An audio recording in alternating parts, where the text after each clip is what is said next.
Bienvenidas, bienvenidos. Hoy vamos a sumergirnos en un conjunto de datos bastante particular. La información que tenemos indica que proviene de fuentes del gobierno federal de Estados Unidos y presenta una imagen del país como líder mundial en unas categorías que, bueno, vistas juntas, son muy llamativas, casi contradictorias. Así es, la idea es desmenuzar un poco qué nos dicen estos números específicos, qué panorama pintan, pero ojo, siempre basándonos estrictamente en la información que dan estas fuentes. No vamos a meternos a validar por fuera ni a juzgar políticas, ¿eh? Solo explorar qué reflexiones surgen de esta colección de datos. Exactamente. Se trata de entender qué narrativa emerge al mirar estos indicadores seleccionados. A ver, arrancamos con la lista, porque la verdad es que impacta por su diversidad. Según estas fuentes, Estados Unidos es número uno mundial en cantidad total de prisioneros, Ajá, número de violaciones que se reportan, el costo del sistema de salud, el más caro. el más caro sí, y la frecuencia de tiroteos escolares. Y aquí el detalle es clave, liderando por día, semana, mes, año y década. Vaya dato. También, tasa de mortalidad fetal, volumen de exportación de armas, prevalencia reportada de enfermedades mentales y, para cerrar, la cantidad de ciudadanos endeudados. Es un mosaico, ¿eh? La verdad es que desafía una interpretación simple. Para ordenarnos un poco, ¿qué tal si agrupamos por temas? Podríamos empezar por lo que llamaríamos justicia, seguridad, violencia quizá. Me parece lógico. Ahí tenemos tres puntos fuertes de la lista, ¿no? La mayor población carcelaria del mundo, el mayor número de violaciones reportadas y esa frecuencia tan específica y alta de tiroteos escolares. Poner juntos el encarcelamiento masivo y las violaciones reportadas ya genera una tensión interesante, ¿verdad? Totalmente. De entrada, bueno, liderar en población carcelaria, según estas cifras, te obliga a pensar en la escala del sistema penal. Es enorme. Pero al ponerlo al lado del liderazgo reportado en violaciones, la reflexión se vuelve más compleja. Si un país es número uno en ambas cosas, ¿qué nos dice eso? ¿Sobre la relación entre castigo y prevención, tal vez? O sobre la efectividad misma del sistema para tratar ciertos tipos de violencia. Exacto. O incluso, y esto es importante, podría apuntar a diferencias en cómo se definen legalmente estos actos. O, quizás más importante aún, cómo y con qué frecuencia se reportan comparado con otros lugares. Claro, una mayor tasa de reporte podría, digamos, inflar la cifra sin que la incidencia sea necesariamente mucho mayor, aunque seguir siendo el número uno es un dato fuerte de por sí. Las fuentes no lo aclaran, pero la pregunta queda ahí, ¿no? Exacto. Son las interrogantes que surgen al mirar los datos así, en crudo, como se presentan. Y dentro de este bloque, el dato de los tiroteos escolares, tiene una fuerza particular por ese detalle de la frecuencia. Es que ese detalle, liderar por día, semana, mes, año, década, eso cambia la percepción. Según esta fuente, no serían eventos trágicos aislados, sino un patrón continuo, casi una característica estructural y, bueno, tristemente persistente del entorno escolar allá. Analíticamente, esa constancia es muy, muy significativa. Sugiere que, para quien compiló estos datos, el fenómeno tiene raíces profundas, una presencia constante. Lo diferencia de otros tipos de violencia o de incidentes más esporádicos. Si conecta con otros indicadores de violencia, claro. Pero le añade esta especificidad del entorno escolar y una cadencia que, según informan aquí, es única a nivel global. Plantea preguntas sobre seguridad escolar, acceso a armas, factores sociales, que permiten esa regularidad. Un panorama sombrío en ese aspecto, según estos indicadores. Ahora, si pasamos a otro bloque que se ve claro. Salud y bienestar. Aquí tenemos otra tríada impactante. El sistema de salud más caro del mundo, Uf. una alta mortalidad fetal y una alta prevalencia reportada de enfermedades mentales. De nuevo, número uno en los tres, según las fuentes que tenemos. Esta combinación es particularmente chocante. Por un lado, tener el sistema de salud más costoso podría interpretarse como signo de inversión masiva, ¿no? Tecnología de punta, investigación. Uno esperaría resultados acordes a ese nivel de gasto, claro. Pero ahí justo entra la contradicción que muestran los datos. Ese costo altísimo convive con el liderazgo reportado en mortalidad fetal. Y ese es un indicador muy básico de salud pública. Refleja atención materno-infantil, condiciones socioeconómicas, acceso a cuidados prenatales. Ver ambos liderazgos juntos, el gasto exorbitante y un mal resultado en algo tan fundamental es, pues, desconcertante. Precisamente. Es el clásico dilema de gasto versus resultados, pero llevado a un extremo, parece. Mirando solo estos datos, uno se cuestiona la eficiencia, la equidad del sistema. ¿A dónde va tanto dinero si no se ven indicadores básicos como este? ¿Podría señalar problemas de acceso para algunos grupos quizás? ¿O disparidades en calidad? Exacto. O quizás factores sociales y económicos externos que el sistema de salud, por muy caro que sea, no logra compensar. Es complejo. Y el tercer elemento de este bloque, la alta prevalencia reportada de enfermedades mentales. ¿Cómo encaja esto? Bueno, es complejo también. Podría interpretarse de varias maneras y las fuentes no nos dicen cuál es la correcta. Podría reflejar un nivel genuinamente más alto de problemas de salud mental, quizás ligado a estrés social, económico o estilo de vida. ¿Entiendo?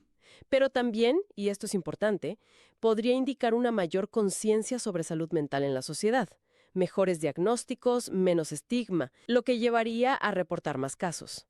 Claro, un mayor número reportado no significa automáticamente que la situación sea peor en el fondo.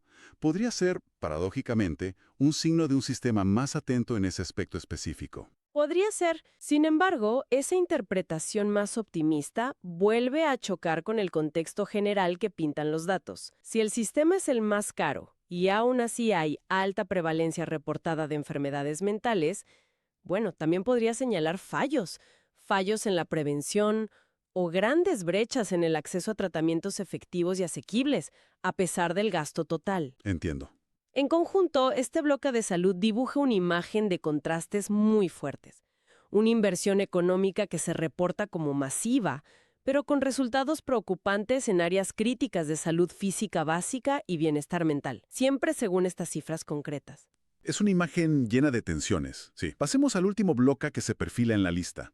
Economía e influencia global. Aquí tenemos dos liderazgos. Estados Unidos como el mayor exportador de armas del mundo Ajá. y, al mismo tiempo, el país con el mayor número de ciudadanos endeudados. Este par también es muy revelador, la verdad. El liderazgo en exportación de armas tiene una doble cara bastante evidente. Por un lado, es un indicador claro de poderío industrial, tecnológico, de influencia geopolítica considerable. Dominar ese mercado global es señal de fortaleza en un sector estratégico. Sin duda, proyecta una imagen de fuerza hacia afuera. Pero, inevitablemente, ese liderazgo también plantea preguntas sobre sus consecuencias globales. ¿Cuál es la contribución de ser el principal proveedor de armas a la inestabilidad, a los conflictos, a la militarización en otras regiones? Implica responsabilidades internacionales complejas, a menudo controvertidas. Y el contrapunto que presentan las fuentes es interno y de naturaleza muy distinta. El primer puesto en número de ciudadanos endeudados. Exactamente. Este es un indicador que afecta la vida cotidiana de millones de personas dentro del país, directamente. Ser número uno aquí te hace pensar en varios factores posibles. Una cultura de consumo muy fuerte, presiones económicas sobre las familias, una amplia disponibilidad de crédito, quizás demasiado accesible, o posibles debilidades en la red de seguridad social, que obligan a la gente a endeudarse para cubrir necesidades básicas o emergencias, ¿no? ¿Y cuáles serían las implicaciones de un endeudamiento tan generalizado como sugiere este dato? Las consecuencias pueden ser profundas, duraderas. Un alto nivel de deuda ciudadana puede frenar la movilidad social, por ejemplo.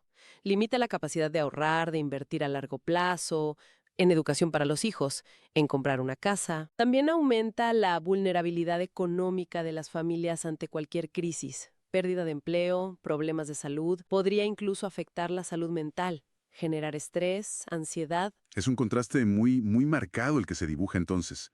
Por un lado, esa proyección de poderío militar industrial al mundo con las armas, y por otro, una fragilidad económica interna que afecta a muchísima gente de su propia población, según estos datos.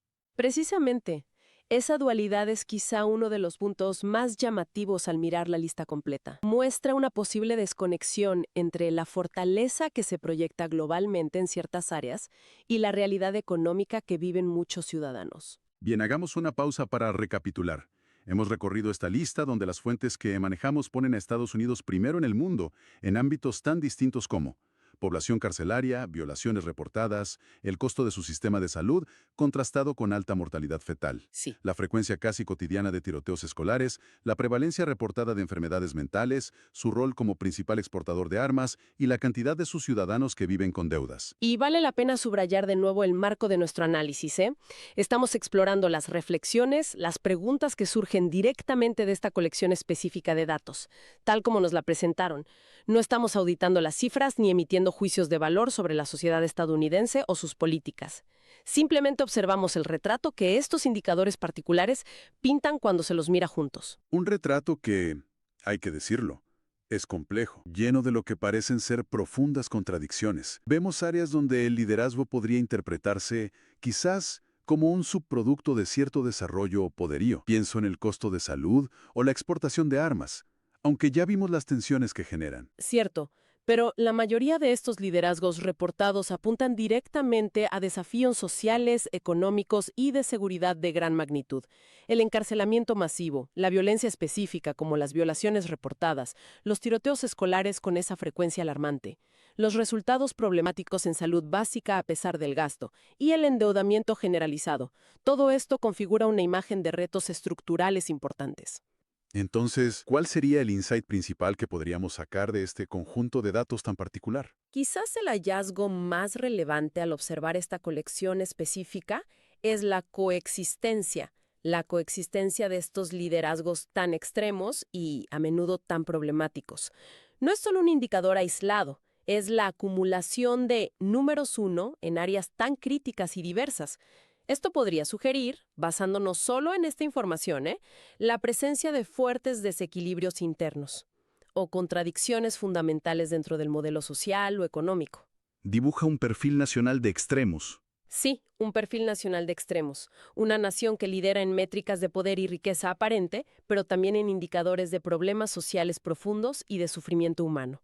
Siempre, claro, según la lente de estos datos específicos seleccionados por la fuente. Bueno, para ir cerrando nuestra exploración de hoy, hemos visto cómo esta información específica posiciona a Estados Unidos como líder global en una amalgama sorprendente de categorías, desde la escala de su sistema penitenciario y el costo desorbitado de su salud, con resultados cuestionables en indicadores básicos como mortalidad fetal, pasando por la trágica regularidad reportada de los tiroteos en escuelas, hasta la extensa deuda ciudadana y su rol dominante en el mercado mundial de armas. Y como reflexión final, una pregunta que emerge directamente de mirar este mosaico de datos que comentamos. Si aceptamos, solo para esta reflexión, esta colección específica de liderazgos mundiales reportados, encarcelamiento masivo, deuda generalizada, salud carísima con resultados básicos, a veces deficientes, violencia armada escolar constante, primacía en la venta global de armas. ¿Qué interrogante fundamental nos plantea sobre las prioridades que podrían estar implícitas en esa sociedad?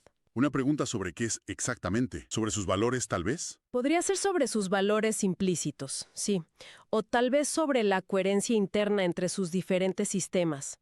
El económico, el social, el de justicia, el de salud, o incluso, de forma más amplia, nos obliga a cuestionarnos, a través de este ejemplo extremo que presentan los datos, cómo definimos y medimos colectivamente el progreso, la seguridad y el bienestar en el mundo de hoy. ¿Son estos liderazgos, vistos juntos, el resultado inevitable de ciertas elecciones? ¿O señalan una necesidad de reevaluar qué significa realmente ser número uno? Una pregunta potente y sin duda abierta a una profunda reflexión personal para quien nos escucha, basada, eso sí, estrictamente en la información que analizamos hoy.